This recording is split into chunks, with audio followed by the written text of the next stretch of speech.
And welcome to the Krueg Show after Giants baseball. How about this? The Giants sweep the Rockies out of Denver. What an impressive come-from-behind win. What an impressive series. I heard Hunter Pence say he can't remember the Giants playing this well. This guy was on a World Series team. But the Giants, how about the Giants, guys? Incredible as we get things rolling after Giants baseball. Star-studded cast today. Really happy everybody's here. On the bottom, opposite me right there, Ned Colletti, former Giants assistant general manager, former Dodger general manager, also bottom screen, the most beloved media figure in Giants lore, and that is Martin Lurie, LLC. Marty, good to see you. And up top, Dan Coccimilgio, a man who can make Gabe Kapler uncomfortable just at the sight of him in the dugout, asking questions that only a child would ask. No, just joking. But we're coming to you right after Giants baseball, and wow, the Giants, what a season, guys. Giants get the win today, 6-4. They sweep the series in Denver. Ned, that's something that I know you don't have, don't have a lot of fond memories of Denver, but how about this? 8th win in a row for the Giants at Coors Field, 11th win in a row over Giants over the Colorado Rockies.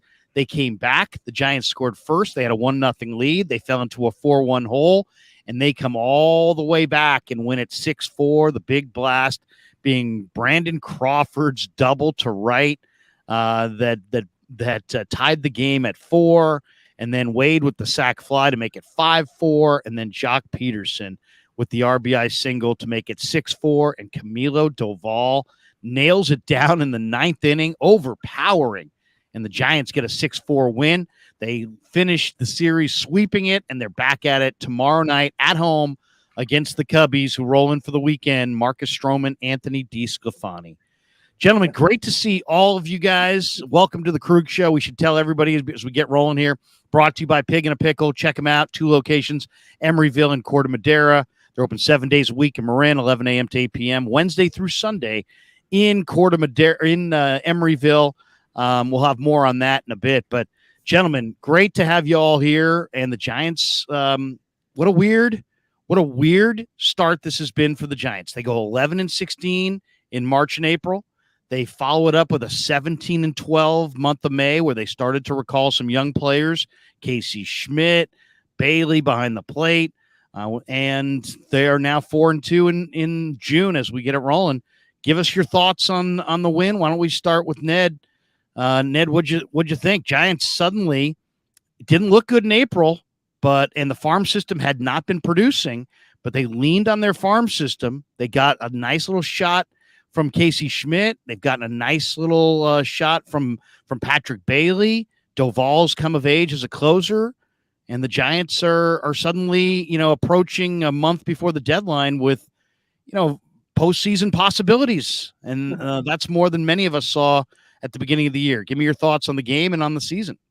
Well, it's always pertinent and wise, I think, to let the month of April play out before you start making any major decisions. You gotta get 25, 30 games done to really see where you're at. It's obviously what they did. They have been playing great.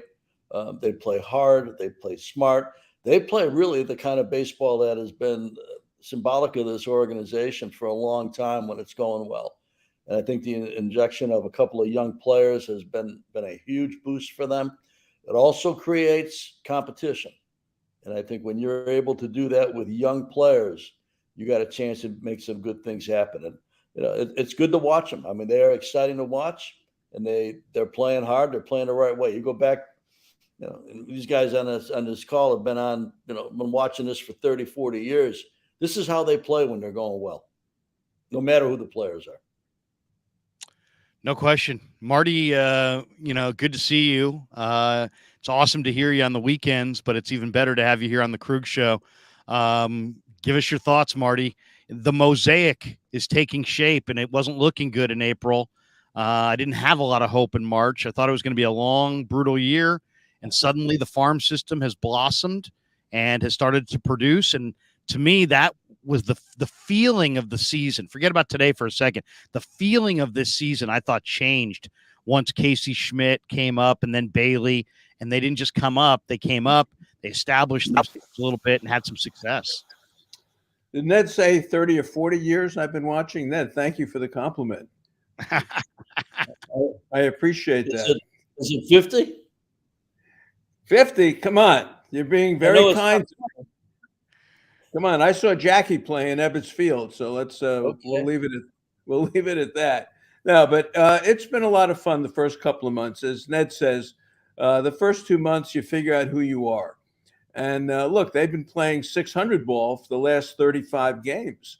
This is game 62 today. So now we have a 100-game season, and the Giants are 32-30. So what's happened? I think it's the bullpen. And I've said this for 2 months. When they get a lead late in the game, they bring it home. And they're getting better at doing it. The bullpen has been fabulous. And I think that's the story. The kids have been a big, big boost to the team. They hit when they needed it. And look, Bailey is a shock for me, the way he's been hitting. Catches really well. Schmidt has settled in a little bit. He's settled in to where he should be. But the fact of this vitality that they have has really been interesting. And this series especially, look, they went down 4-0, 4-1, and came back and won the game. Poor Colorado, what can you say for Bud Black? I mean, his team went 7 for 31 with runners in scoring position for the 3 games. Think about that. 31 at-bats with people in scoring position, and they couldn't add on. And in Colorado, you have to add on. And the Giants went 13 for 39 with runners in scoring position in the 3 games. So that was a difference for me. But the other part is the platooning is working. And it worked last night. He had all the lefties coming up at the right time. Today he had his pinch hitters coming up at the right time. Sable is giving him a lot of speed. He'll lay down a bunt once every 2 or 3 games. He'll steal a bag. Estrada will steal a bag. Slater will come off the bench and get a hit against lefties. So it's all coming together, and it's, again, a league that is okay. And we'll talk about more. But for this ball club, big hits at the right time, good defense, as Ned says, you have to have it. Starting pitching has been okay. That's the one area that worries me a little bit. Cobb looked like he grabbed his hip today. Something happened to him. I don't know. We'll have to get that. But the bullpen for me is the deal. Man, they can close the deal. And when you can do that and get a lead after 6, you're a different team. Danny, what do you think? I know you grind every game. What have you thought about the turnaround here? It's been impressive. Well, I've said all along since the beginning of the season, the team will go as far as their health will take them. If Conforto and Haniger play, 140 plus games in that neighborhood, and Jock's out there, Estrada, the team can compete for a wild card. If they're not healthy, it's a 500 type team. But as Marty mentioned, the bullpen has been lights out in this turnaround. Manaya's pitched great. Taylor Rogers, after starting off horribly, has really turned it around. Tyler's having a great year. Duvall's having an all-star year. The bullpen is deep, and it got deeper with Luke Jackson. So this is a club that if they can get starting pitching, more, consistent starting pitching from 3 through 5. I mean, you got Webb and Cobb that have been very consistent, but they need consistency from 3 through 5. If they can get that and get somehow to the 6th inning, it's going to be tough, because bullpen is what's going to win you a championship, a solid, lock them up bullpen with a solid closer in Duvall. That's where you got to get to. So I'm with Marty. The starting pitching is going to have to, pick it up. But, Conforto to me I feel like he's like the X factor, because with him out of the lineup, they lose a lot of power. They lose veteran leadership. He's starting to hit going to the opposite field now. He's not trying to pull everything. It's taken him a while to get going, but it was kind of expected. He missed 18 months or something like that. So now I think he's just, starting to get back to the feel of where he was a couple years ago before he got that shoulder messed up. So if he stays healthy, I think the team stays in the race. Giants are third in baseball in saves. They've got 21 saves now. And I think you guys kind of hit on it with the bullpen. Taylor Rogers, as Danny said, struggled a little bit early, but man, in the last 3 or 4 weeks, he's been outstanding, especially dominant against lefties. If there was a key moment in this game, it was Tovar's at bat against Tyler Rogers with the bags loaded. It's Coors Field. He hits a gapper there, and suddenly, it's a, they could still be hitting. It's that kind of a place. But instead, he hits a sharp ground ball to J.D. Davis, took it to the bag for the force out at third. Giants go back in the dugout, and they kept it close. They hung around. And then suddenly they struck late. And good for Brandon Crawford. Crawford's had a rough year, and there's a lot of people talking about DFAing him and this and that. I don't want to see that. I don't care what he hits at this point. I want to go to the finish line this year with Brandon Crawford. Ned, what's your thoughts on Crawford? I mean, they got Casey Schmidt. He can play short in a pinch. He's actually more than a pinch. But with J.D. Davis playing the heck out of third and swinging it, and, he's really been a surprise. We all thought in spring training VR was going to be the everyday third baseman. He's now back in the minor leagues. J.D. Davis has taken over third base to the point where Schmidt is now playing Crawford's spot at short. But how would you handle a guy like Crawford? He's such a proud veteran. I think the Giants, have needed him for so long to play great defense. Now he's struggling in his final year, but I don't want to see them DFA him. I want to see him stay here and contribute, and maybe it's in a part-time role. But what do you think, Ned, when you have an older player who's such a franchise icon, and yet you got a young player there in Schmidt that clearly is his future's now, and he's got to play. That seems like a very delicate situation for Farhan and for Gabe. Well, you're talking about a legacy player in Crawford, and you've always got to be ultra respectful of that. And there's many ways to be respectful. First and foremost is your conversations with the player. So the players know where they're at.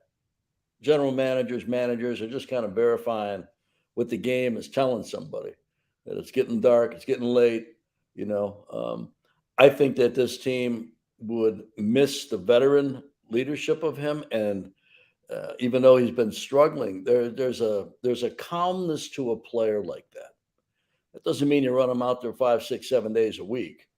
But that means that as the season goes on, and everybody's excited about it as well, they should. As I think Marty said, there's 100 games left to play. The biggest games of the year have not been played yet. The toughest games of the year have not been played yet. So sometimes you need that calming influence, even if it's on the bench. And not that I would dictate how Brandon Crawford would be treated, except with reverence, from my perspective. But I think you have to have a conversation. And you also have to have the conversation. Look, if we get a roster problem, we get a roster crunch, I may need you to take an IL for a while. You have my word, I won't release you. But you're going to also have to play along with us, because we got to put the organization first. And if we got a roster jam at some point in time, and the kids are playing well, we'll have to have you take a couple weeks, and knowing that you'll finish the season out with us, if that's what Crawford wants to do. So, but going back to the question, you've got to have the conversations before you get to the crossroads moments. Otherwise, the crossroad moments can go haywire, and nobody wants that. Nobody wants what that would do to the room, what that does to the legacy, but those types of things that become distractions. That's how you stay out of distractions and you stay classy with your player. I agree with you, Ned, 100%. I had people in my chat the last couple nights saying DFA Crawford. I said, no, never. I said last night, in fact, that I still believe there's a lot left in the tank that he will contribute this year. And we saw it today in the 9th inning. He came up with a huge hit on an 0-2 pitch. He he had one call in there that was, put him behind the count was a bad call. It was a high strike, and yet he battled and he golfed one into right center. I still think you're going to need a guy like Brandon Crawford down the stretch, probably, for his, like you said, his leadership, but also defensively. I mean, nothing wrong with having a Gold Glove shortstop on your bench. And he's got a lot of pride, and I still think he's only hitting close to 200 right now, right around that mark. I still think he can hit 240 to 250 this year. He comes on a lot late. I mean, 2 years ago, this man was an MVP candidate, and I know Father Time catches up with all of us, but I don't think the drop off is just drops off all of a sudden like that in a year and a half. Like I say, in late 2021, less than 2 years ago, many people thought he was the MVP of the National League. He had an incredible year. Marty, give us your perspective. You're probably closer to this club on a day-to-day basis than any of us. What's the dynamic at play here behind the scenes? Well, I think earlier in the year, Crawford was really struggling, and they didn't know what to do with him. He's got a chronic knee issue, so he can't play every day. So he's got to play, as Ned says, 3-4 times a week. That's the way to handle him. You can't run him into the ground. So he wasn't hitting at all. And then it became a little dicey. What are you going to do with him? He had to go on the IL. When he comes back, he's still hitting 140. Do you have to think about DFAing him or doing something, dramatic with him? And then Casey Schmidt showed up. And Casey Schmidt started playing. And all of a sudden, Casey Schmidt can play short. But he can't play every day. And he's hitting 350. Now he's hitting probably about 280. So he's settling into where he probably should be hitting. And all of a sudden, Crawford became the guy that can spell Casey Schmidt and come in when Schmidt goes 2-3 times a week, and Crawford can play the other games. But as Dan said and Ned said, I want this guy coming off the bench, just like today. In the ninth inning, I wanted to see him up. I don't care how 2 strikes, the balls were over the box. He had 2 of the worst calls ever on him, and he stayed with it and hit the ball in the gap, a 2-strike hit. So going down the stretch, I want Brandon Crawford on the team. I want him coming off the bench. I mean, there's so many hitters in baseball history that could come off the bench and do damage going down the stretch, and he's one of those guys that can do it. So don't run him into the ground. Let him play at his pace. Keep him right there. He is the calming influence. When the balls hit to him, I never worry about it. And I want this guy at short going down the stretch. Absolutely. He is a big part of this team. And Casey Schmidt cleared up what could have been an ugly situation by becoming the shortstop for at least half the time. I'll tell you, baseball, what I love about baseball more than the other sports is that you truly have to watch it play out. I mean, we joke about Marty's, it's a mosaic and this and that, but you know what? It's like you could watch every game last year, but if you haven't watched this year, you really don't know what's going on, because a guy can hit 240 one year and come back and hit 340 the next year. And there's always surprises. And like, if you had told me that Lamont Wade, after hitting 207 and looking atrocious last year, was going to find himself, Lamont Wade's got a 419 on base. I mean, that's Barry Bonds-esque. He's hitting 282, 10 years ago, 15 years ago, is probably 310 compared to where it is now. But you got J.D. Davis, you got Logan Webb, Alex Cobb, Camilo Doval, Tyro Estrada. They all have an argument to be made that they could make the NL All-Star team. That's where this club is at. As we go around the room again here, Marty, we'll start with you on this one. What's the biggest surprise to you about the Giants, and maybe about those 6 All-Star candidates? Which of those guys has surprised you the most? Well, I think Lamont Wade, because as I said on the show Sunday, this guy's got a 420 on base percentage or 440, whatever it is. It's not third in the National League or third on his team. He's third in Major League Baseball behind Soto and whoever's first in that situation. So, boy, the way he leads off the game, he got on base 6 times the other day. He's playing great first base. They were worried about his defense. And just to have him leading off and getting on base, for me, he has been the big deal. But you can't win without surprises and without people having career years. That's what happens. Guys come through and say, God, what a year he's having. And then all of a sudden people show up out of nowhere and have big years. That's kind of what's happening with the ball club. J.D. Davis is having sort of a career year right now. Estrada's having a career year. Conforto is a baseball player. I love him. I just think this guy is if he's got to make a throw to the right base, if he's got to go first to third, he does it. He knows how to play the game of baseball. He was Pac-12 Player of the Year as a freshman, and he played in New York. He knows how to play.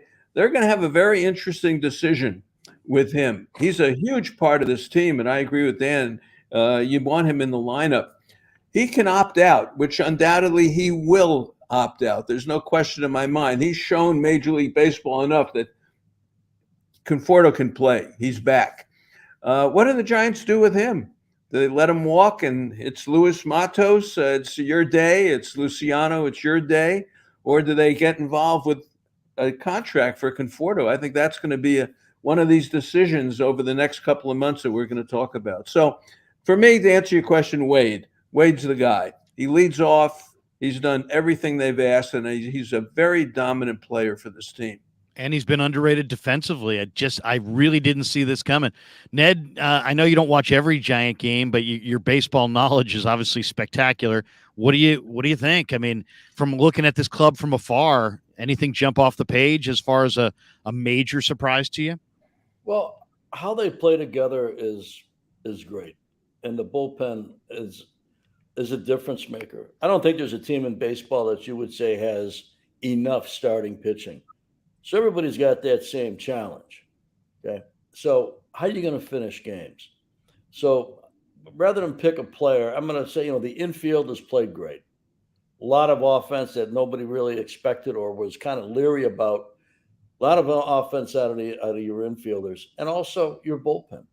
And I think that makes a difference. And they get some momentum, which they've got now, and they get dangerous.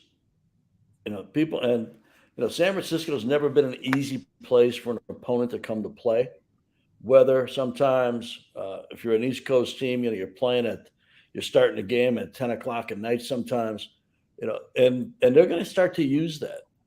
And I've just been impressed with how they've come together, how hard they play. I love teams that play hard, and they can pitch. That bullpen has been great. One more thing about the Crawford thing, and it kind of ties into this answer, is you got 100 games to go. You've got young players that have stepped up. You've also got some veterans that were kind of being written off a little bit when you get to the end of spring training. What's this guy going to do? Wade, what's he going to do? He hasn't done much in the last period of time. So you don't know what you don't know. And you know that young players will come back down. Dodgers started out without him doing great, hitting 220 now. Casey coming down a little bit here and there. So you got to be careful with that. But when a team plays as hard as they do and the bullpen can lock it down, you got a chance to do some good things. Reverse, your bullpen can't lock it down. Your season can't. The season's too long for you. Danny, what do you think? Is there something, you were down in spring training. Dan is in Arizona, lives in Arizona. You saw a lot of the Giants in the Cactus. What's the biggest surprise as we're sitting here on June the 8th? Well, I think it's similar to what Marty said. Lamont Wade has been a huge surprise, not only with the bat and, becoming a great leadoff hitter. I mean, I thought he was totally misplaced last year batting leadoff, and now all of a sudden, like you said, he's on base 42% of the time. He's playing really good defense too at first base. He made a play today that was a nice diving grab on a hot grounder, and he threw the ball to, I can't remember who was pitching at the time, but Cobb. It wasn't an easy throw. It was, from the grass, really, the edge of the dirt grass right there, and through a strike, to a running target. That's a tough play. So the corners have been really good for the Giants this year. I mean, you look at J.D. Davis playing really Gold Glove caliber defense at third, and his bat, and then kind of a surprise. And it's funny, I saw it in spring training, and it was a long shot to make the team, but I loved the way Blake Sable in spring. I thought, man, the guy can swing the bat with speed, and he's not the greatest catcher, but if he can spot catch like they're using him now, and then DH and play some left field, he's actually done pretty decent out in left field. And I think his catching's coming around. I don't think he's ever going to be a starting everyday catcher, but it's nice to have a third guy that can catch in a pinch. And so his speed, his enthusiasm, he's very gregarious type guy. And I think he's had a huge effect just on the clubhouse. This has been a kind of a stoic type team the last few years, and bringing in some life. Casey Schmidt's a funny guy too. Just bringing in some of these younger guys, I think, is loosening up the clubhouse, and you're starting to see guys play a little bit more relaxed and enjoy the game. I'll tell you what's really been a surprise to me, guys. And when I saw the Giants in spring and at the beginning of the season, let's say first week to 10 days, I thought they are going to get owned by left-handed pitchers in the worst way. And then they got Slater back, and they got Haniger back, and maybe most importantly, J.D. Davis had a great year, and then the addition of Schmidt has made a huge difference. Those four bats against lefties, Giants are 10-6 against lefties. And when they left the Cactus League, I thought, oh my God, are they going to win any games this year against lefties? They just seemed like their lineup against left-handed pitching seemed so overmatched, and they've turned that whole thing around. One from the chat, Michael Michio, says, how does this team approach the trade deadline? Amazing how the season outlook can change in a span of 3 to 4 weeks. I totally agree with Michael's second statement there, but let's go to his question, guys. How does the team approach the trade deadline? And I'm looking at their statistical profile, and they're mid-pack in a lot of things, right? 13th in average, offensively, 13th in on base, 12th in slugging, 10th in OPS. The things that really stand out to me, they're 29th offensively in strikeouts. They got the second most strikeouts in all of baseball. They strike out way too much. They don't have a lot of speed. They're 25th in baseball and stolen bases, only stealing 32 coming into today. And then fielding-wise, they're dead last. They're 30th in the league in fielding. The rest of their statistical profile shows them as kind of mid-pack. They also, have a lot of young players that have been called up that have really helped. Ned, we talked about this the last live stream you were on with us. You said, hey, I wouldn't trade for anybody who's a free agent at the end of the year, and I wouldn't give away, the farm for this club. But, obviously Farhan's feeling some pressure, I'm sure, from ownership. I mean, they don't tell him what to do. Marty, you and I have talked about that. It's his party, it's his show, but he's feeling the pressure. They'd love to go to the postseason, and there's a lot of empty seats at the ballpark, and they would like to change that business side of things and excite the fan base. But they also know that they're a little bit ahead of time, and they got, as Marty said, you got Luis Matos coming, and you got Harrison coming. They got this lefty named Carson Wisenhunt, who's a tremendous young left-handed pitcher. He's on the verge in a year, maybe less.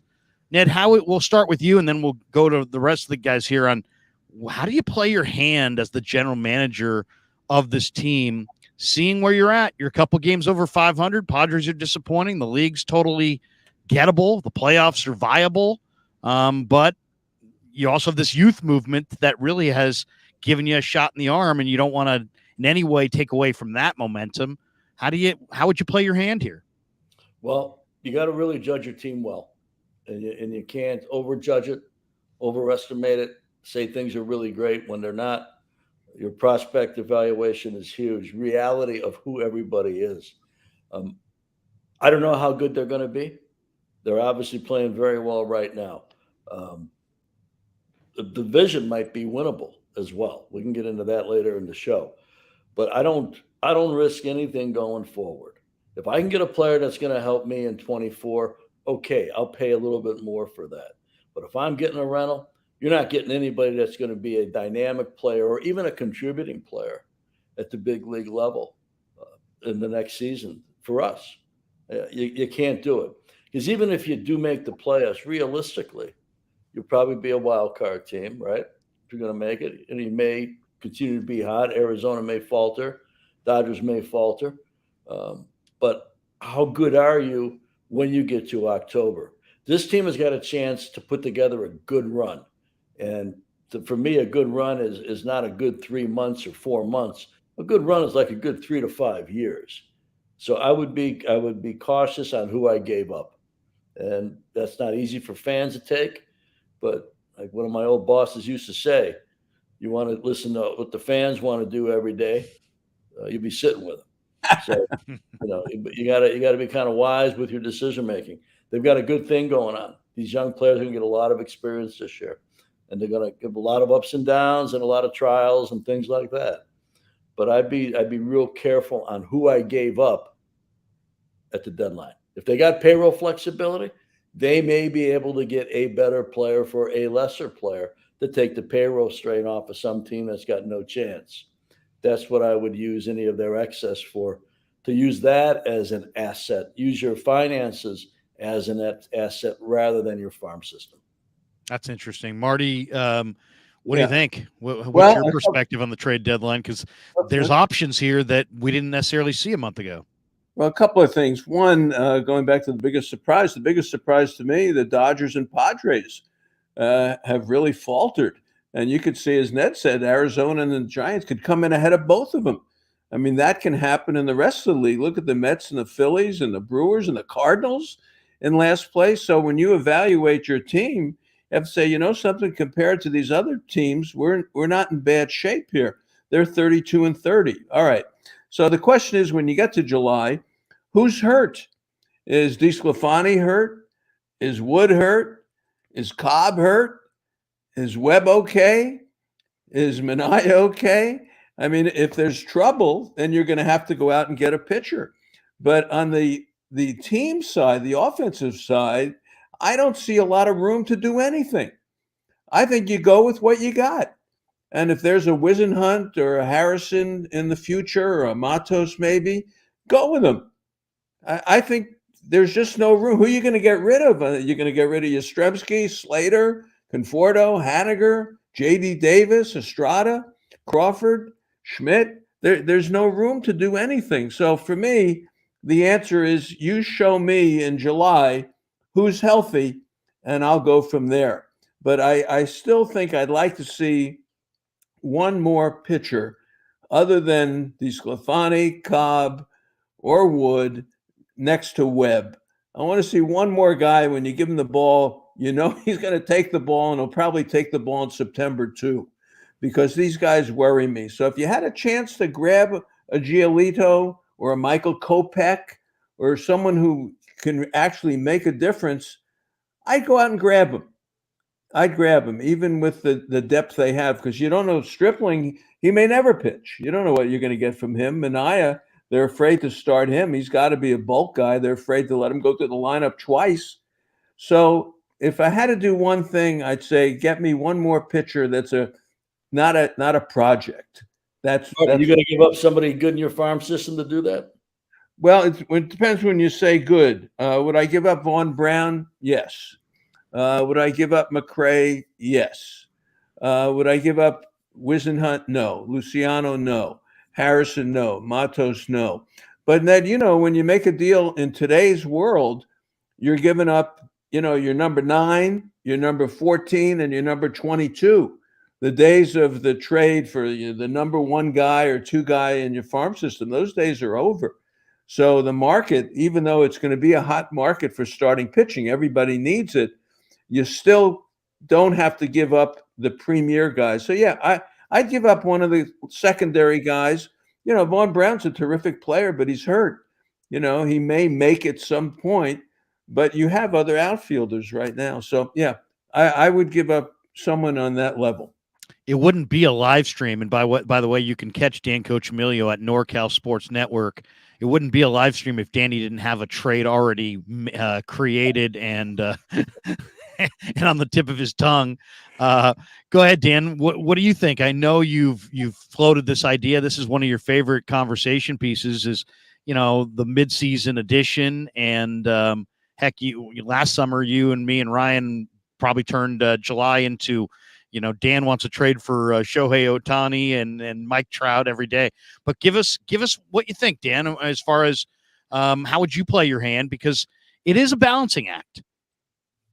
Yeah. Well, it is a very difficult thing to thread that needle and get a guy that can help you, but not give up your top prospects. So I think if you could package something, Giolito seems to be the guy that's come up the last few days. It was brought up on our show over the weekend. We brought him up that he would be a guy to go after. Maybe a Marcus Stroman, who's got a fairly big contract. He's making $24 million, I believe, this year. You can scout him tomorrow night at Oracle Park, right? Yeah, against DeScafani. He signed next year for $21 million. So the fact that he signed next year, you probably have to give up a little bit more to get somebody like that, but maybe not with the salary being so high. Maybe the Cubs don't want to carry that salary next year, and maybe they're willing to take a little less from the Giants farm system. Giants have a catcher named Adrian Segusti. I mean, catching seems to be a position the Giants, seems like Bailey's going to be there for 10 years, and who knows what they do with Bart. Are they going to keep Bart and Bailey both, or are they going to package Bart in some kind of a deal? And, it remains to be seen. What are you going to do? What are you going to do if Bailey gets hurt? Who's the catcher? Well, yeah, it can't be. I think they should probably keep Bart personally, because I don't think you can go with Blake Sable as your everyday catcher. There's an expression only open in case of emergency. Right. That's Joey's right now. Yeah. So I think we'll see Bart and Bailey probably do a platoon situation. But I do think pitching is the thing they're going to need, starting pitching. I don't think you can count on Stripling, and Manaea, like you said, seems to be a bullpen guy, and DeScafani and Wood are kind of starting to falter. DeScafani has to hit the corners. He doesn't have overpowering stuff that he can just blow you away. So if he's not hitting his spots, the guy gets hit pretty hard. I'll tell you what, Ned, you know what they need? They need Ron Schuler in the White Sox, and they need the Roberto Hernandez trade.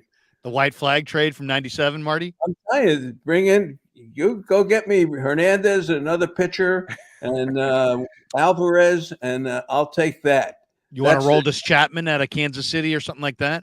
Come on. That's Ron Schuler. Thank goodness they took him out to dinner, and next thing you knew, the trade happened. Brian told me that story.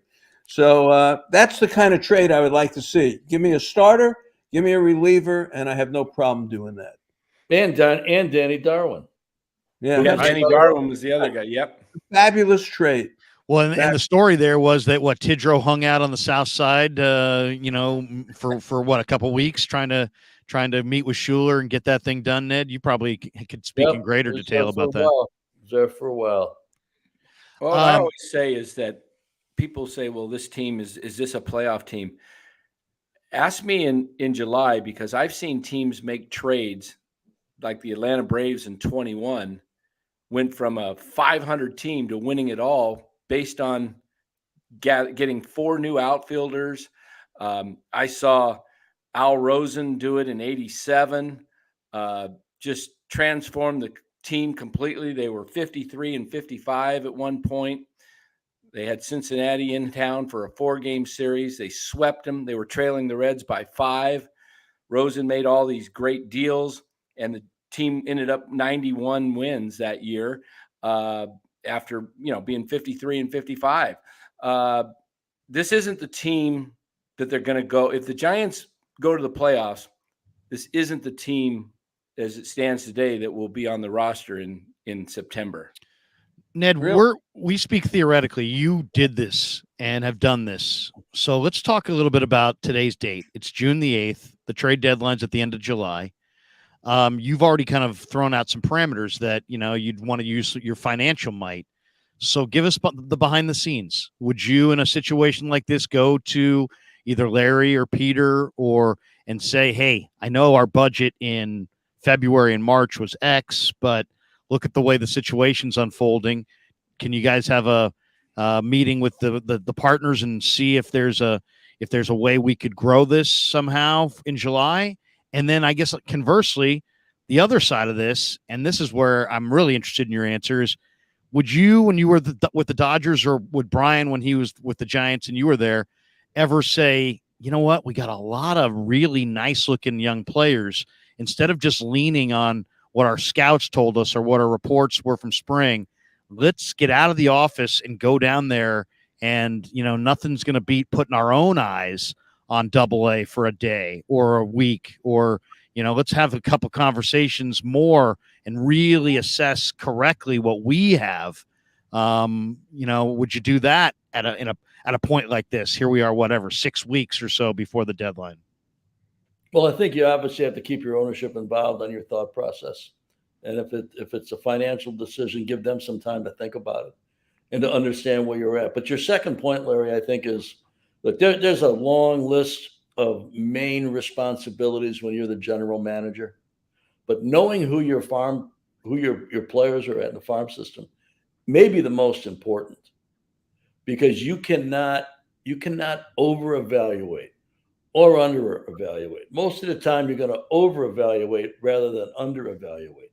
But knowing who they are and knowing how they think, and you can't always be there. You can take a run around the minor leagues if you're the GM or assistant GMs or whatever, but you're not going to be there every day. So to take it back yet another step, your player development people, you've got to have great trust in them and how they scout and how they evaluate.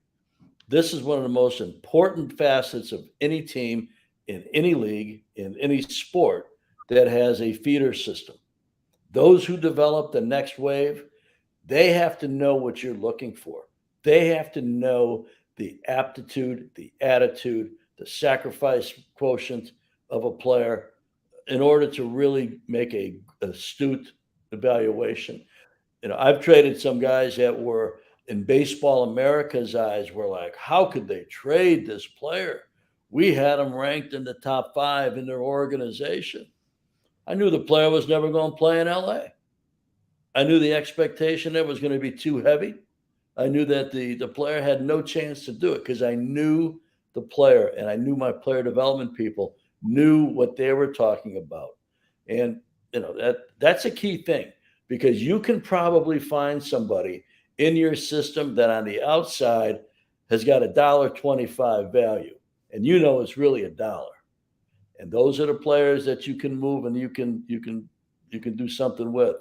We traded a handful of players. We traded many players out of the both farm systems, and very few, some do, but very few end up blossoming to being really star players. I traded one. I traded Carlos Santana, and that was a money situation. And we also had he was a catcher at that point in time. He was really a DH. And most of his career has been a first baseman or a DH, American League player, until the DH came to the National League. I also had a young catcher in Russell Martin sitting there, who was an all-star for the second time in 2 years, I think. So that's the only real player that we traded that has really blossomed to be a great player. So knowing who you're trading is valuable, and knowing who they are and how they think and how they're going to fit into your organization and your city. Not everybody can be a Giant. Not everybody's going to be able to play in California, play in a city that's got different weather patterns to it, and cold and expensive and tax wise and things like that. You gotta know who your people are, and that's the most important thing you'll do in that GM seat. Among the top 3 or 4 things you'll do is to know who they are. One follow up on that. Sometimes I'll say, hey, can you do this without naming names? In this case, I'd love you to name names. Is that not player-wise, but who was your most trusted confidant in LA? I know there was an old scout that I remember you telling me about down there years ago who had been, I think he was in his 80s, and yet you consulted with him. And who was that guy for Brian and for you in San Francisco? Was there somebody that you're like, you know what, let's send this guy in there, let's get one more view, let's have one more dialogue? Who was the most trusted person? I mean, really, you're just shouting them out as being outstanding at what they did. Well, in San Francisco, Dick Tidrow did the draft, a lot of player development, leadership, but also somebody who, in my opinion, was close to a genius in the sport.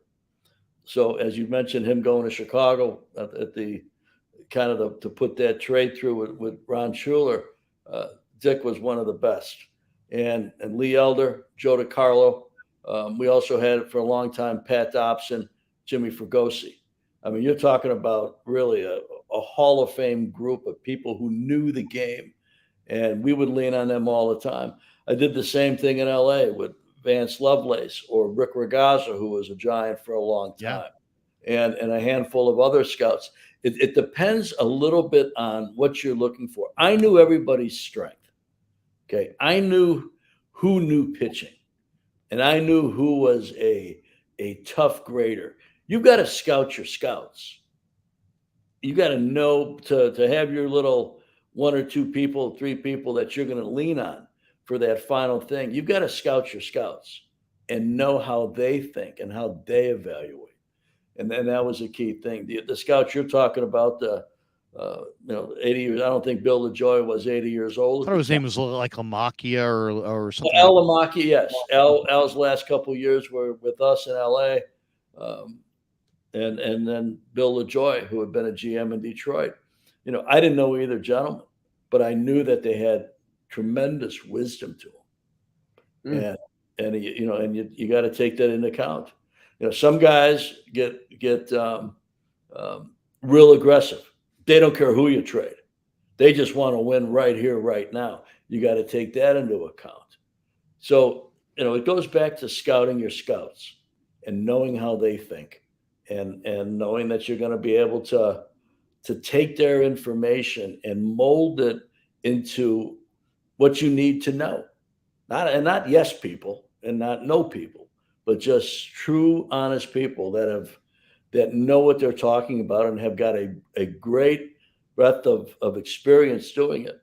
And the last thing I'll say about this topic is, to me, this is what teams that lean completely on analytics miss. There's no analytic that's got Al Lamacchia's brain or Bill LaJoy's brain or Dick Tidrow's brain. There's no analytic to do that. So analytics is good. And analytics can give you a good feel as to what's going on and what may come next. But any company that would hire somebody in a top personnel position, and all they did was look at the resume and have no idea how that person thought or did their job, probably not going to happen very often. Same thing in baseball. Let's get your thoughts, everybody's thoughts here. We'll start with Marty on the division. Giants, it's a couple stats I always look at is, what are you doing against your division? And what are you doing in one-run games? Sometimes that will tell you a little bit of a story. Despite the fact the Giants have been a nice surprise here and are over 500 and are bordering on contention, they haven't won a big percentage of one-run games. They're only 6-7 in one-run games coming into today, and they're only 5-7 against the NL West. The dominant team within the division has been Arizona. Diamondbacks are sick, and it's amazing too. Giants have played 12 games in the division. The Diamondbacks have played 27 games in the division already, and they're 16-9. How do you guys see the division race? Ned kind of mentioned it earlier. As we're sitting here on the 8th of June, Diamondbacks are your leader. Dodgers are a game and a half back. Giants are 5 back. Padres have been a colossal disappointment at 29-33. They're 8 back. Colorado's quite a bit back, 4 games behind them. They're 12 back. How do you guys see the postseason race? Marty, let's start with you. Well, first of all, the Giants have 40 games left within the division. Yeah. And they got 10 left with Colorado. As I see it now, is San Diego in a slump? Or if they don't pull it together by the end of June, it's not a slump, it's trouble. I think they've got to the end of June to get it together. Arizona, I've seen a lot of. Their bullpen is not experienced enough for me. Their starting pitching, they've got two in Gallen and Kelly, and after that, you don't know what you're going to get. So I would say their staying power is probably questionable, even though the Gurriel has been terrific and Moreno has been terrific and Rivera has been terrific. There's some new names hitting the ball. The Dodgers are the team that I wonder about, Ned. I'll say it to you. Pitching wise, I mean, you've got Syndergaard. They put on the IL today. They've got Grove pitching. It's not lefty. It's not lefty Grove. It's another one. Miller looks terrific. Kershaw had an outstanding game today against a tough Cincinnati team, a young team. Urias isn't back yet, so I don't know where the Dodgers are. It's a hard one for me to gauge on the Dodgers right now. But I think the key, Larry, is don't get caught up in all these numbers. Watch the way the Giants are playing. And as Ned said earlier when we started, they're playing good baseball right now. The platoons are working. The bench is working. Sable is giving them a real jolt, as Dan said. They've got speed when they need it. They only have so many stolen bases. But I'll tell you one thing. When they need a bag, Estrada can get it, Slater can get it, and Sable can get it when they need it. So I think the way they're playing, I think they're going to be first or second in the division. I truly do, and that's how I see it right now. But with 40 games to go in the division, there's a long, long, long way to go. And I'll say it again. DeSclafani, Wood, Cobb, that's the issue for me. Can they give you 32 starts each? And will they be pitching this way in August and September? But I think the Giants first or second in the division. Ned, how do you see the division? Well, I'll go team by team. Colorado, forget about. You still got to take advantage of playing them, though, like the Giants have done. San Diego, from my conversations with people inside the organization and people who scout the team a lot and know it intimately, they seem to be in trouble. They seem to be in trouble. They're top four hitters. All the all-stars having mediocre years. That can change. But for me, what really is their Achilles heel at this point is the second half of that lineup. They've got guys hitting 220, 210, 180. You know, when you have a lineup that's got softness to it, it's tough. Starting pitching is okay, but it's a little bit older. And I don't know that they have enough to really get back into it. And I think when you come into a season with the expectation weight that they had, they won the off season. When you come in and you're this far out this early and you've yet to play well, I watch them all the time. They are about as they play like it's September 20th and they're 30 games out. That's what I see. So I don't know that they're going to be able to write it. They've got the talent to do it in some extent, but they also have holes in that lineup. And I'm not sure the rotation or the bullpen is going to be strong enough to make a run.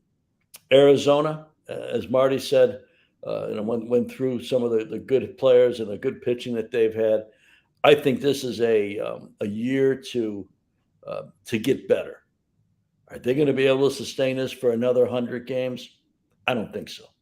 I think that they've got some really good young pitching, really good young players. They play exciting. Lavella's done a really good job with this club, growing together and getting there. But I don't know that the season isn't going to be too long for them. Dodgers, probably the team I know the best. Starting pitching is a concern. Clayton has pitched great for the most part. Had a couple little speed bumps this season. Julio should be back in another week or 10 days. Syndergaard, as Marty said, went on the IL today. Hasn't been good. As a tough time getting through an inning. Not the same stuff. They say he's got a blister. They say he split a fingernail yesterday. Yeah, okay, well, whatever. Sure, maybe that's the entire, reason for everything. But I don't see the same guy that was almost dominant in New York. Bullpen, hit and miss bullpen, and a little bit like San Diego. You get to the bottom of the order, and they get a lot of production out of Max home run wise, not average. They get some out of Chris Taylor, but not a lot of strikeouts. So they've got holes in their team too.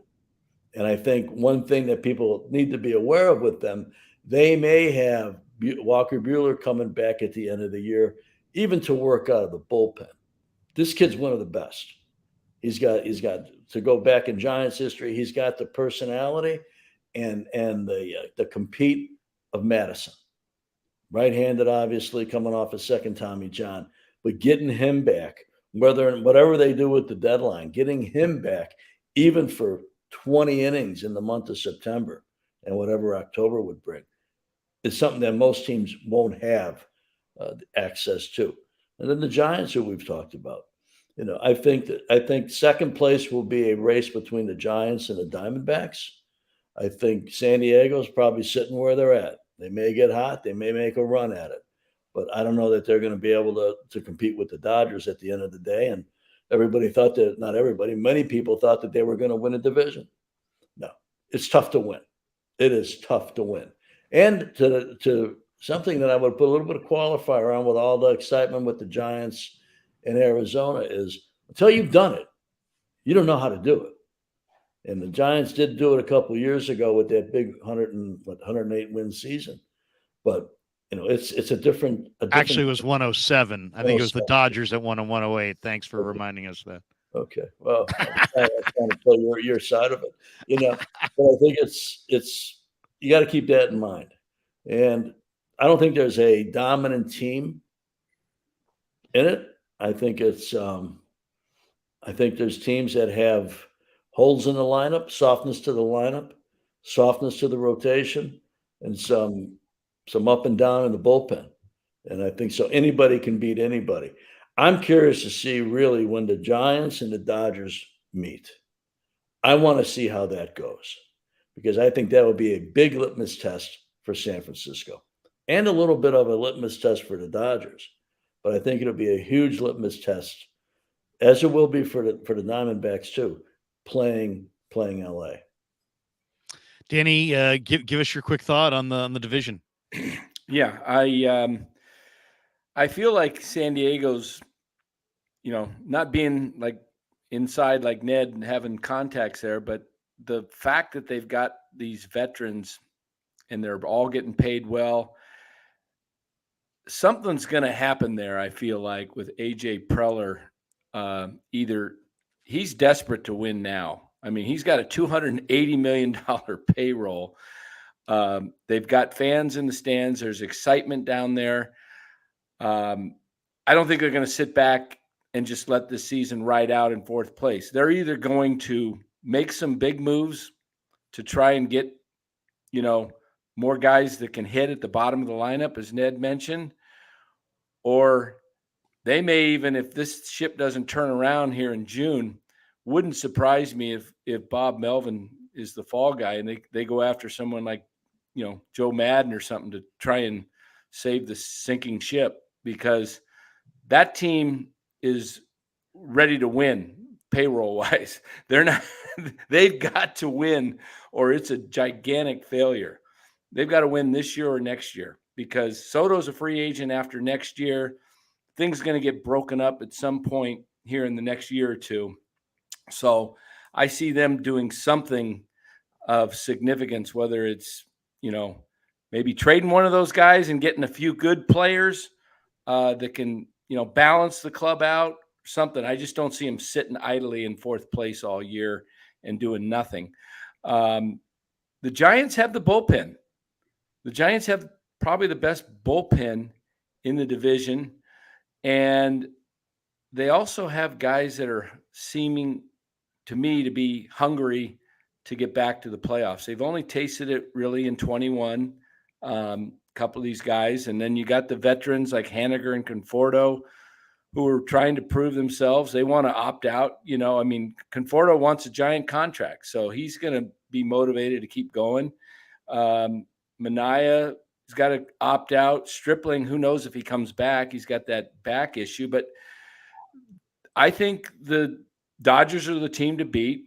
And I think it's anything can happen with those 4 teams. Like you said, Ned, Colorado's out of it, but it wouldn't shock me if any one of the 4 teams won the division. And I do expect at least one, if not 2 of the wild cards to come from the National League West. I got one question more for Ned, then one for you guys, and then I want you guys to be able to ask each other a question if you want before we get out of here. And I really appreciate all of your time. I love all you guys, and it's, to me, it's a great thrill that we have you all here together. The Giants in the offseason went after Aaron Judge, didn't land him. Okay, it was a bitter moment. They pivoted. They went after Carlos Correa, and in mid-December, they agreed to a deal with Carlos Correa's agent for a 13-year contract for $350 million. And now Carlos Correa this year is hitting .210 with 7 home runs and 25 RBIs, and he's had injuries. And, they say the best deal is sometimes the deal you don't make. And I got to think Farhan looks every day, gets up and goes, dodged a bullet there.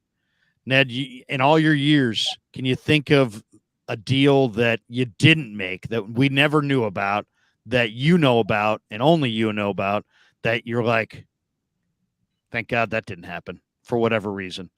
Have you had a deal where you look back on it and gone, you know what? I wanted that deal so bad and I didn't make it, and it was literally a blessing that I didn't make it. Does any come to mind? Yeah, to some extent. And I really liked the person and really liked the player at the time was Prince Fielder. Before Victor Martinez got hurt in Detroit, we were all over Prince. And I thought, we were in a transition from one ownership to the next.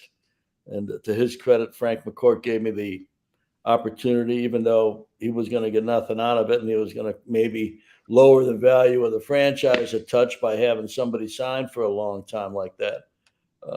He still said, go for it if you think it'll help us. Then we probably got to the 5-yard line on it. And then Victor Martinez got hurt in Detroit, and the owner of the Tigers got involved with Scott, and off Prince went to. Then he had the neck issue, back issue, and didn't fulfill the contract. So there's probably one there. As I look at where contracts are at today, and look, I did my share of big contracts. I think at 3 different times I signed a player to the largest contract at that time in the sport, going back to Ryan Sandberg, $28 million for 4 years. People were shocked at that. Barry's contract, I think when we signed him for $90 million for 5, may have been the highest at that time. And I think Kershaw's was the highest for a pitcher, if not a player, overall player. Not easy to do, not easy to think it's going to work all the time. And I look at some of the San Diego contracts, if you look back, and Zach Greinke's one of my favorite people, signed him. And then I gave him an out and he took it and he went to AZ. It took that franchise a long time to get out of the deal and to kind of get back into it, right? They're back into it today after a while. Okay. San Diego, with the size of those contracts, Manny Machado says one day, I'm out of here at the end of the year, boom, next day he's got a long-term deal. Yu Darvish wakes up one day and can't believe he's getting a long-term deal. Xander Bogaerts, nice player, long-term deal. Tatis, we've already seen to some extent how that's gone, right?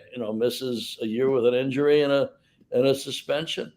I think when you start to do that, you're sometimes, to your point on Farhan with Correa, you're at some point, you're almost glad it doesn't happen, because the upside to it happening is far less than the downside of what may happen. It's if a San landmine. Diego, to Marty's, I think Marty or Danny made the point. If San Diego doesn't win it all in the next year or two, those guys aren't getting better. Tatis perhaps, Bogart's probably at the apex of his career, Machado apex of his career, and not always a lot of hustle in there, but he's played better than he did in L.A.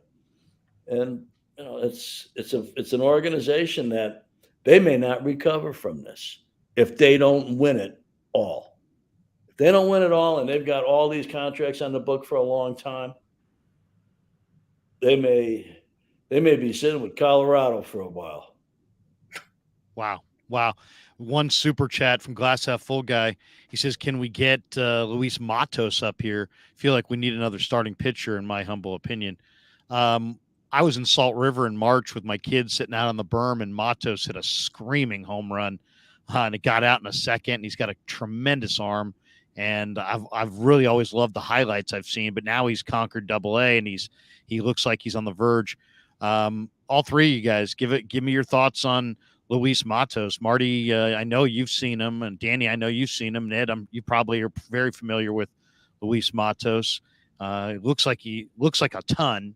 He looks like a power hitting outfielder with a tremendous arm who could play center, but and maybe could impact this team this year. Marty, what are you hearing about around the ballpark around Matos? What do you personally think of him? Well, he's still very young. He's forcing his way into the picture, which I like. I don't like to bring a guy up when he's not ready just because there's a need somewhere.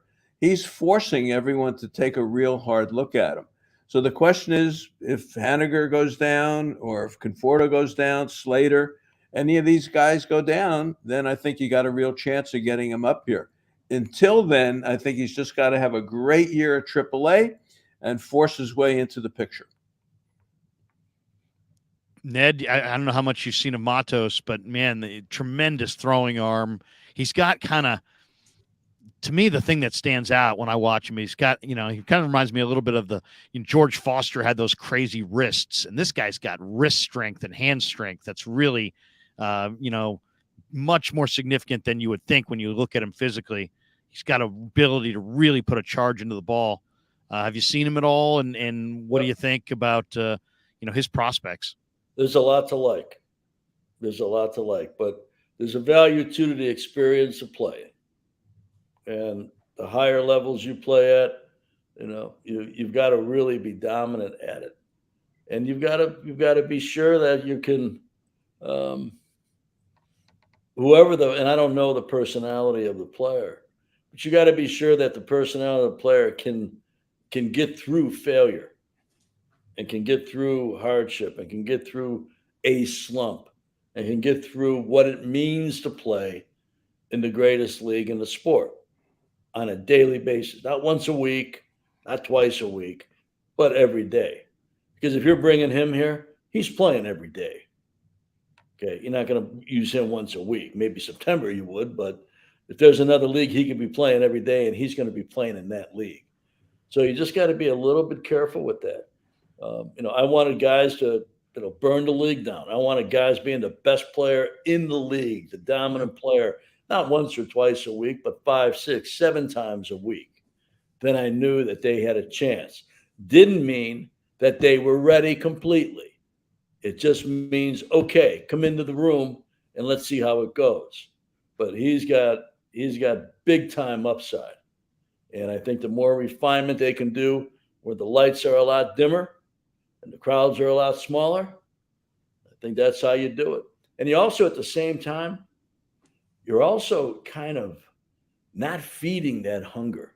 That hunger stays. And I've had many conversations with many really good young players. I should be up in the big leagues. Your time will come. And they get mad and they, storm off, especially the last day of spring training. But if they go back down and they continue to work at their game and fine tune it and have a hunger to get up, and not just get up, but to get up and to be a person that takes control of a game, now you got something. I don't know enough about the personality. I see the tools like everybody. Sure. But some of that is some of my thought process to somebody who's tooled up, because he is. He should be a great one. What do you think, Danny? What do you think of Matos? Yeah, a lot of people are clamoring to be up right now. I like him where he's at right now. He's 21. Had a rough year last year. He had an injured quad, and I talked to him in the fall league, and felt like he wasn't himself last year. But let him stay down there and knock the door down. David Villar was MVP of AA and AAA last year. He came up this year and he showed he wasn't ready to stay in the league. He may come back up, but it's not easy, to get to the big leagues and stay in the big leagues. And I think they're better off letting him just continue to develop and dominate. And there'll be a spot for him. He'll either knock the door down or an injury will happen, but he's not going to stay down there forever. So he's coming. A question I have for Ned as a GM, Washington Nationals, they're struggling with. I mean, they got some youth going, but they want to sell the team, and they've got this contract, with now I'm drawing a blank. Strasburg. He's signed for 3 more years at $32.5 million. Plus, he's making $32.5 million this year. So there's still, $115 million roughly on the books if you traded for him. And he may never pitch again. He probably never pitch again. Can you, as a GM, go in there and say, "Hey, you guys need contract relief because you're trying to sell the team, and this is weighing you down. But we like a couple of your prospects, Robert Hassel, and who they just traded for from San Diego, C.J. Abrams." Does a team like that say, "No, we're sticking with these guys we traded for, and we're just going to bite the bullet"? Or are they vulnerable to say, "Hey, we got to get rid of this contract, and if it means giving up a couple of guys to get us, breathing again above water"? Tell me, how does that work? Well, three points, and it's more common actually in the NHL than it is in Major League Baseball. You see it in the NHL all the time. There's usually a number 1 pick attached to it, coming back to the team that's going to take a contract. Now, in the NHL, you got no $30 million contracts.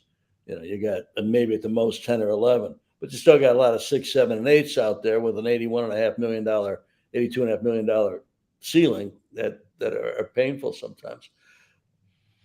We don't know, or maybe we do know, I don't know, whether or not Washington has insurance on this player. They don't. I don't believe they. Maybe it's someone else I'm thinking of. I think that's DeGrom. Go ahead. Okay. So I don't know. So they may or may not then?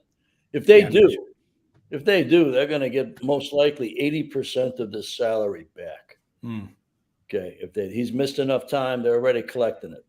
He comes back, the cycle starts over again for probably 81 games, but chance of him coming back are slim. So they may have relief that way. Is it the same as having a pitcher? No, it's the same as having the whole contract. No, it helps you. And maybe more than 80%, maybe less than 80%. Every policy's got its own parameters to it. I think anybody that is going to buy a baseball team for what baseball teams are selling for, I don't think it hinders somebody from buying that. Let's say he has no insurance, and let's say they're going to pay out 111, 110 million over the next 3 years. I don't think it hinders somebody from buying that team. If you're spending $2 billion, $2.5 billion on it, you're going to let that get in the way? Maybe not. Probably not. So I don't know that it does anything like that. And you also have to know, he's represented by Scott. There's a great chance he has a no trade clause, a no movement clause. What does that cost you? If you had another team that said, we'll take that contract on, but we need Abrams, we need somebody else, we need 2 players, and we'll take that contract on. There's a good chance that Mr. Strasburg has got a no movement clause. How do you get that resolved? It gets tricky. So Nothing is, from where we all sit today, and I sit with you today, but I say after 40 years of not sitting necessarily with you, nothing is easy. Nothing is, hey, let's go just do this. Let's make a couple of calls. Boom. By the time we get done with dinner tonight, this guy will be gone. We'll have saved all this money and it will cost us a prospect or two, or whatever the dynamic is, or whatever the questions are. It's almost always complicated, where it's far more than just your decision. First off, there's got to be at least one other party that's going to make a decision. But usually there's 4 or 5 legs coming out of both sides of both parties that you got to figure out how to maneuver through that too. But it's a good thought, and but I don't know enough to know if they're getting insurance on it. Okay, that's going to solve most of the problem. Yeah, they're going to sell the team. Yeah, that may cost them a little bit in value, but not much. Maybe nothing. I think the thing that will be looked at before you look at a contract like that, if you're buying that team, is where's the farm system at? Where's the revenues of the organization at that just won a World Series a few years ago? How much can we make off of this? Very few people will look at what the debt is.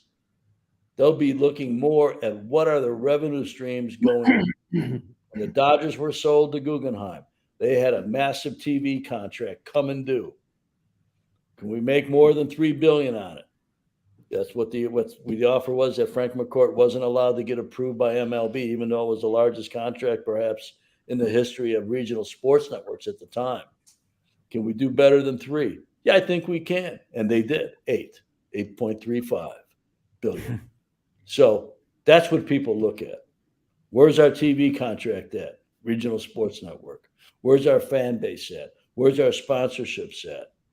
Do we have a long-term regional sports network contract that is undervalued? That will cost you more than the Strasburg contract.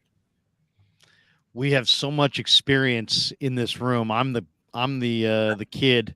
I'm the kid here at 53 years old. But I just have so much respect for all you guys.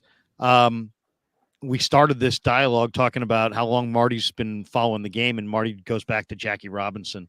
So I guess I just wanted to finish up by Marty, if you have a question for Ned or if you have I'd love to hear it. But let me go ahead, Marty.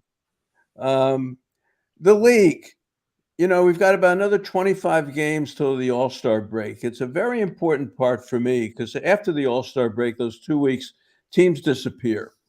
But let's take a look at the league right now. Can the Marlins stay in this thing? They've got a great bullpen. They've got great young pitching. They've got all of a sudden people hitting home runs. The Phillies are awful. They can't get out of their own way. Schwarber may hit under 200.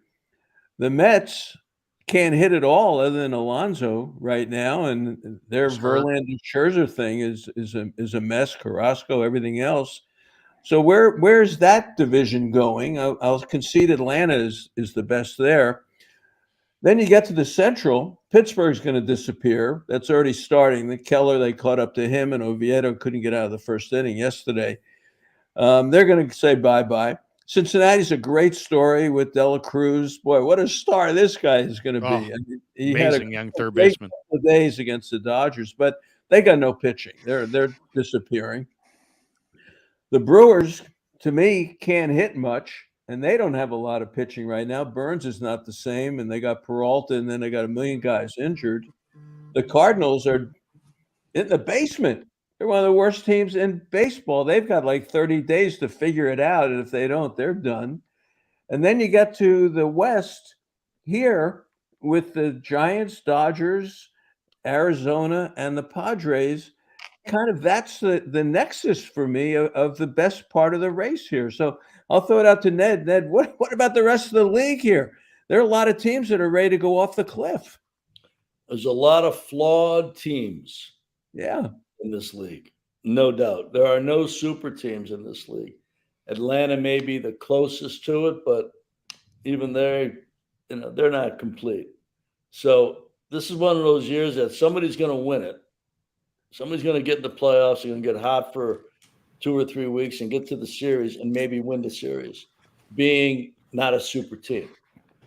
It's an interesting to watch. I watch 2 or 3 games a night, and you've capsulized it pretty good. You think the Marlins can stay in this thing? No. Okay. I think the second half of every season is really such a big hill to climb. This is the toughest league to play in. You got big bridges in the Bay Area. You got no bridge larger than the bridge from AAA to the big leagues in baseball. Advanced scouts are incredible. And you've got every other sport, you got days off between games. Here, you can go 21 straight days with a game. And that's a lot. Yeah. It's a lot for anybody. But when you're young and you're trying to do something, really tough to do. All right. So let me ask you, of all the teams that are in trouble, who's not going to be in trouble in about 6 weeks or 7 weeks? Dodgers won't be in trouble. Atlanta won't be in trouble. I might be right there. It might be where it ends, huh? Seriously, that's why the Giant thing is a very exciting, because the Giants are not going to be in trouble. No, they're not. Yeah, no. So they do. I mean, teams got a chance. I mean, you capsulize it well, but again, there's no 100-win teams in this league right now. Last year, there were 4 of them, I think, maybe. Yeah, I mean, guys, pitching was all over the place, and look, the Phillies put it together, and they were very strong to win the pennant. But in this one, Larry, Dan, I'll throw it out to you guys. Of all the teams in trouble, give me one that's going to not be in trouble, after the All-Star break. I would think maybe the Padres are going to get off the deck. They're 29-33. And there's just a lot.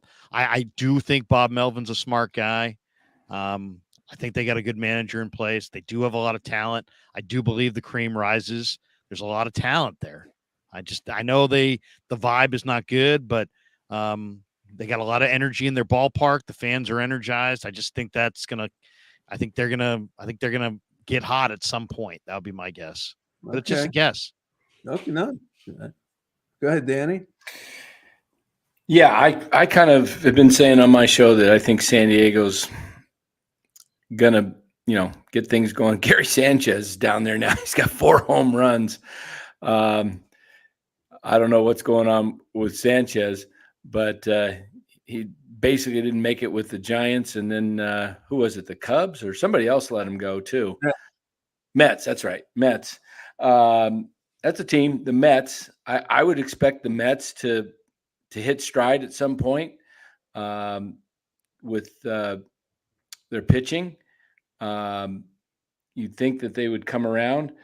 They got a lot of talent, but they're getting older too. So I think the thing that keeps teams in it is if you have a great bullpen and you can get your starters to get to the 6th inning, and your bullpen, if you got 6, 7, 8 guys that you can rely on down there, that's tough to beat.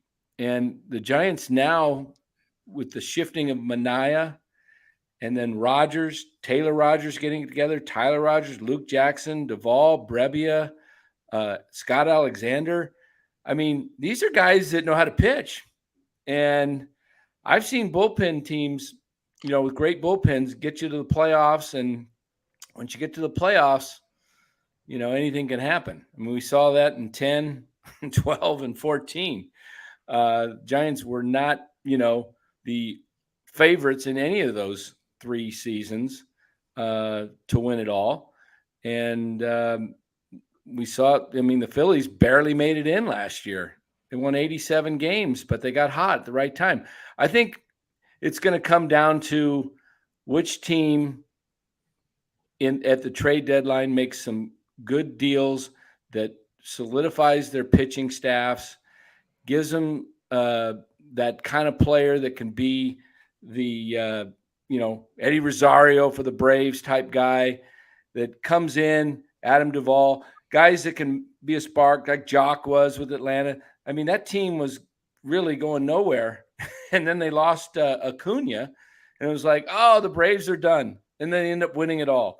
So I think what happens in July and then who can get hot in the stretch and not always the best team wins. Look at the Dodgers last year. They won 100 and what? 11, 12, whatever they won last year. They dominated the regular season, and then it came up against hungry, hot San Diego. Got hot at the right time, and that's what's crazy about baseball. It's not like NBA. We're seeing Miami there this year, which is odd, but you rarely see, 8th seed in football or 6th seed in football, 8th seed in basketball take it all the way, or hockey. We saw it a couple years ago. What was that hockey team, Ned, that was like in last place at the halfway point, and was it Minnesota or somebody came back and won the whole thing? Well, the St. Louis Blues or something like that? Yeah, St. Louis Blues. Yeah. Look at me with the hockey knowledge. There's the Golden Seals, wasn't it? Golden Seals, the White Skates. The last thing I'll say about the topic is, of all the teams that are struggling at this point, San Diego is the team that can make a move. But you keep waiting for it. You're 60-some games in, you keep waiting for it. And as I said earlier in the show, I mean, they play like they're 35 games out with 10 games to play. So I don't know what they got going on there. They have the ability to make a run. I don't think the Mets can make a run. I think right from the get-go, you got, Scherzer and Verlander, 2 Hall of Fame pitchers. But the longer the year goes on, typically those guys don't get better. They get tired. So unless they're going to miss an extended period of time here, they have something in the tank when you get to Labor Day. I don't know where that team's going to go. And what's Lindor hitting? 215. Yeah. Yeah, I mean, going back to the long-term contracts and all of the money that's attached to it, so many guys end up signing, and then you never see what they had. You're paying for the future, but you're paying a fee for the past. Well, And you're creating stars, and that's why the clubs go for billions. And why all the money is out there, because you create stars. If everyone was getting paid $8,000 a year, nobody would think about them. But we've created stars in baseball, and baseball's an $11 billion industry now, $12 billion. Is it really? Is that where we're at? But we're at the end here because we got to jump. But 2 super chats. Klesl Imperio says, so Farhan says we're going to be aggressive at the deadline. What do you guys think we should go after? We already kind of hit that. You guys are all awesome. Great lineup. And then Chardal chimes in with, hey, Larry, you're a great host on the Krueg Show. Thank you, Chardal. Okay, here we go on the last question. I just want one name, and then we'll call it a night. Nobody lives forever, and they're always going to be the smartest young people are the people that seek the wisdom and advice and guidance and knowledge of older people. I've always believed that. I worked with a guy who was much older than me when I was in my 20s, and he said, youth is wasted on the young. And he's like, old people know it all, and young people know nothing. And that was about his thing. It used to make me laugh. But there was a lot of wisdom there, and there was a lot of truth to a lot of things he taught me. I want to go around the room. Ned, you spent a lifetime watching baseball. Marty, you've spent more years watching baseball than all of us. Danny, you and I have spent a lot of time watching baseball. If we're all there on our final moment and some great grandchild is sitting there going, who was the guy that you saw in baseball? We all love baseball. Who was the guy that you saw that you just got to tell me, oh, you should have seen this guy on your final day on the planet? Who you saying now? Marty, you already referenced Jackie Robinson, so maybe Jackie's your guy, but I will not put words in your mouth. Who is the guy, Marty, that you would say, you know what? I saw this guy, and you'd want to tell that story about seeing that player. Number 32. I saw him pitch live once in Houston. I was there, saw him pitch against the Colt 45s. Number 32, a left-hander. Sandy. He's the best. Sandy Koufax. Sandy Koufax. Danny? Well, I started watching baseball in '68. So Mays was at the tail end of his career, and I didn't get to see him in his heyday. So if you're going on my lifetime of watching who I said was the greatest player I've seen is Barry Bonds. Barry Bonds. We're such a power-based society, and I think I would want to say something about this guy because I think he'll long be forgotten. But I'll say Ichiro Suzuki. There was something truly genius about Ichiro Suzuki. And my baseball scout friend said that his best years actually were with the Oryx Blue Wave, and that we really didn't get to see it that much here in the States. So I would say Ichiro for what he could do. And somebody even told me that if Ichiro wanted to hit 30 or 40 home runs and he wanted to devote himself to it, that he could have done it.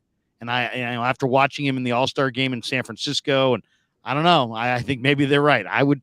Ichiro, his ability to throw, hit, contact, just genius. There's something very, very, very, very special about Ichiro. Ned? Do I get a shot? Yeah, absolutely. Okay. Right. I put you last for a reason. Oh, okay. I'm going to cheat. I'm going to say Mays because I saw a lot of it. I'm going to say Bonds because I saw it up close and worked with him. And I'm going to put an asterisk next to one that I think might be the greatest of all, and that is Ohtani. Wow.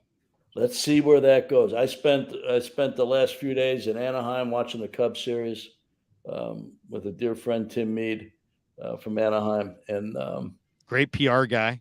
Watching what he does. And I don't disagree with anything anybody said here. And I love number 32. But what, and Ichiro, they are precision players. They are just so finely tuned physically and getting their mind to activate and have their body do what the mind activates. Geniuses at what they do. But I think this kid is, we'll see. But this guy is, to me, you had to see this guy. To your question, your qualifier, Larry, on your last day, you had to see him do it. Because outside of Babe Ruth, and Babe didn't do them both simultaneously either.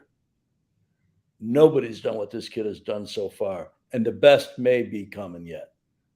But the asterisk is we'll see. And the asterisk is how he does the second half of seasons because of how his swing is and how his delivery is, whether or not the body can hold up the last 6 weeks of a season and certainly the last 10 years of a career.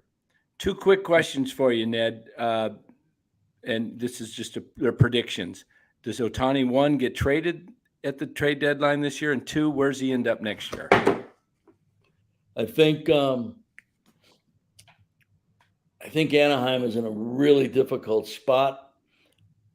I think I'd have to trade him if I'm sitting out of the race and I don't have a chance to win, because you're going to get a draft pick for this player and you have a 500 team. I think you have to take the hard, painful approach and go after it. But you better know who you're getting, because that's going to be your legacy one way or the other. And where does he go? Everybody thinks LA. I can't debate that. I'm going to throw a team out there that nobody talks about. But knowing as little as I do about the player and what he seems to want in his career, I don't know. And you guys can tell me if you've heard this team being mentioned. Seattle. But Toronto. Wow. One of the richest owners in the game, Rogers. He wants to be not following another Japanese player as the greatest player from Japan in that organization. Can't think of anybody in Toronto that's going to compete with him in their history. It's a international city. It's also the kind of city, unless you're a Maple Leaf, you can walk around town and maybe have one person say, "Hey, sign this for me." You can live kind of discreetly. So I would not forget about Toronto. All right. Awesome live stream. Awesome show, guys. I can't thank you enough. I've loved listening to Marty for years and years and years. It's always a thrill to have him here. Ned, we've been friends for years and years, and your wisdom is incredible. Danny, I love your enthusiasm for the game, and your perspective is always appreciated. I can't thank you guys enough for joining me today. Love to do this a couple more times throughout the season because seriously, you guys make time go by in an instant, and this is going to be a very, very well downloaded show in the next week or so because of the wisdom of you three individuals, and I'm just trying to stay out of the way. So thank you very much for joining me on the Krueg Show. I got nothing but respect for all of you. And everybody, if you're in the chat, join Danny's NorCal Sports Network channel. Like and subscribe over there. He does great work.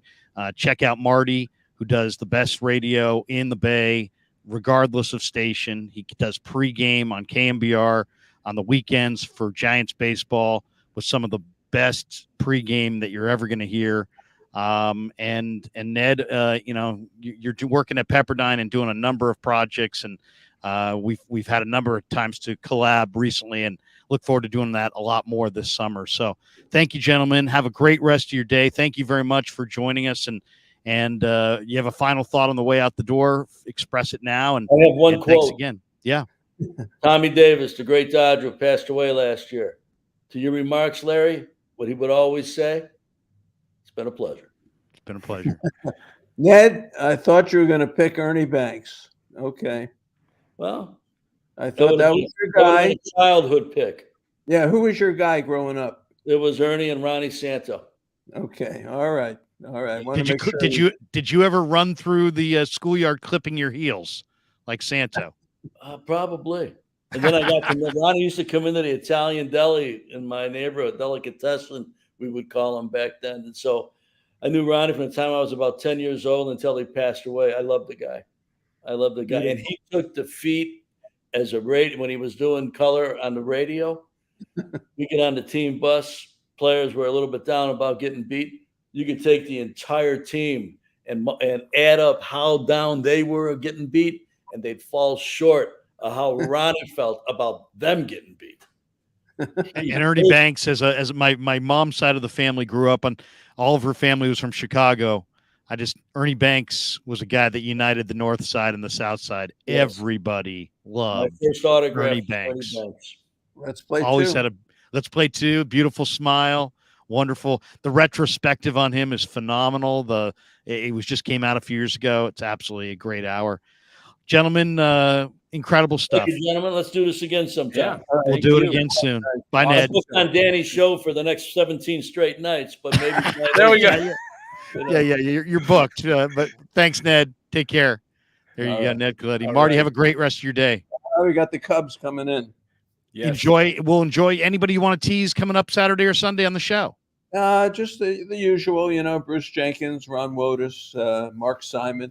It's all good stuff. Cubs coming in. Giants have a shot to do stuff here before seeing the Cardinals, who are getting buried now, and then seeing the Dodgers after that. Yeah. This is June, man. This is a good month. Good month. I got a quick one for you, Marty. I should have asked with Ned on the line too, but I saw Tim Kawakami's article in Athletic today about somebody asked the question, would they trade for Ohtani? Could you see the Giants trading for Ohtani this year? And he said he would think that Luciano and Harrison would be on the table, and that he would do it. What do you think? Who said that? Tim Kawakami. End of story. Thunderbird says, "Baseball Jesus, baseball Jesus. Have a great day." All right. There you go, Marty Lurie. All right. Danny, great stuff, man. Awesome. Yeah, once again, good luck with the channel. I'm sure we'll talk again here in the next few days. Be on. I'll have you on, and when time, when you're got more time, I know you've been devoting a lot doing to a lot of mini camp. I know that OTA's been going on, and it was a pleasure having you here today. It was a great stream, and it was awesome that you could share with us. Have a great day, man. Thanks for inviting me. Thank you. There Appreciate you go. Dan Coccimilgio. All right. That's going to do it for us. But the action doesn't stop on the Krueg Show, because 12 minutes from now, we're going to talk a little football with Jesse Naylor. Let me thank my sponsors here. We're brought to you by New York Style Italian Sausage. Check them out in, wherever they sell New York Style Italian Sausage, which was every grocery store in the greater Bay Area. Thanks to Pig and a Pickle, 2 locations, Emeryville and Corte Madera. Here's what they look like in Marin.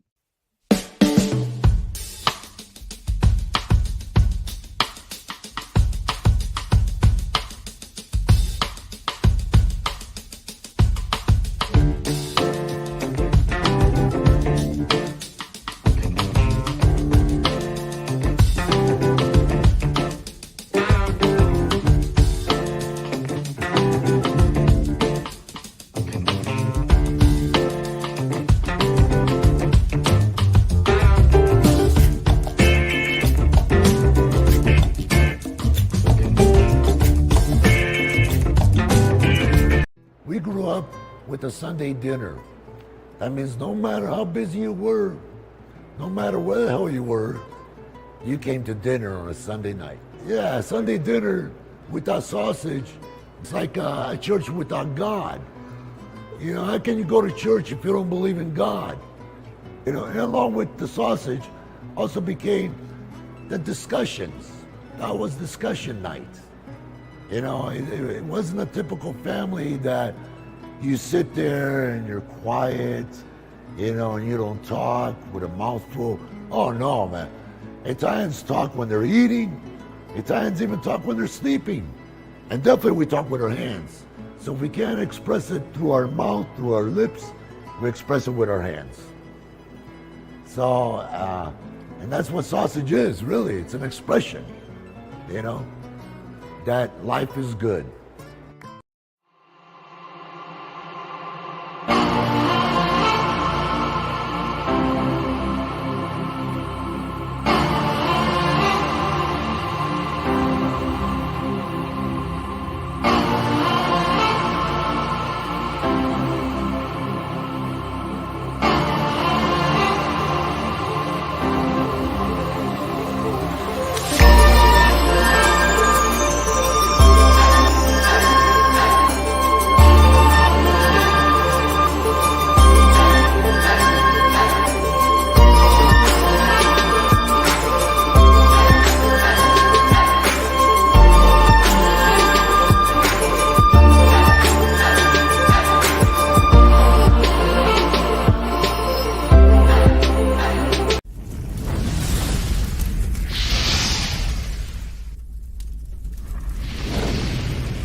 All right, thanks to Marty Lurie, thanks to Ned Colletti, thanks to Dan Coccimilgio, and thanks to all of you. Join me minutes from now as we talk 49ers and a little review of minicamp with the great Jesse Naylor, who stops by next on the Krueg Show. Thanks to everybody. Thanks to our sponsors. Thanks to all of you. Have a great rest of your day, and peace. Yeah, never met a man I've been scared of. Careful, you gon' get exactly what you asked for. Here for whatever you bring me, getting handled. I answer to no one, I don't